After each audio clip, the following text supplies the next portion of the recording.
आज भेड़िया और चीता बहुत खुश थे क्योंकि बहुत दिन बाद उन्हें मेमना अकेला मिला था, वरना उसकी माँ उसकी कड़ी निगरानी करती थी और हर वक्त इसके साथ रहती थी। जब उन्हें इस बात का यकीन हो गया कि इसकी माँ दूर है तो उन्होंने इसे खाने का मंसूबा बनाया।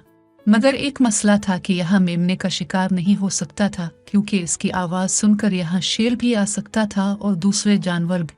हम मेमने को सैर के बहाने कहीं दूर ले जाते हैं ताकि उसे इत्मीनान से खा सके। भेड़िए ने चीते से कहा। हाँ, तुम ठीक कहते हो। चीता भेड़िए के मंसूबे से मुत्तफिक हो गया तो दोनों मेमने के करीब गए और तब भेड़िए ने मक्कारी से कहा, इतना प्यारा बच्चा अकेला बोर हो रहा है, आओ हम तुम्हें दूसरे जंगल की सैर करवाएं। मेमने ने जब चीते और भेड़िए को देखा तो वो डर गया। डरो नहीं बच्चे, हम तुम्हारे अंकल हैं और तुम्हारा ख्याल भी रखेंगे। चीता मसनूई प्यार से बोला तो मेमना मान गया और उनके साथ चलने लगा।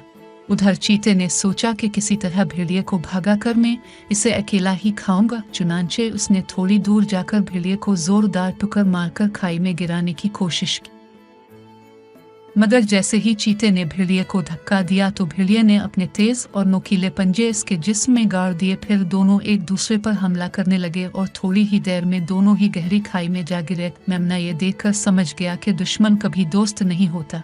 इतने में इसकी माँ बाकी जानवरों के साथ उसे ढूंढते ढूंढते वहां तक पहुंची तो मेमना डरा सहमा अपनी माँ से लिपट गया। इसने इसी वक्त अपनी माँ से वादा किया कि आइंदा मैं कभी किसी के कहने में नहीं आऊंगा और कभी अपने घर से दूर नहीं जाऊंगा। ये सुआन कर उसकी माँ ने इसे अपने सीने से लगा लिया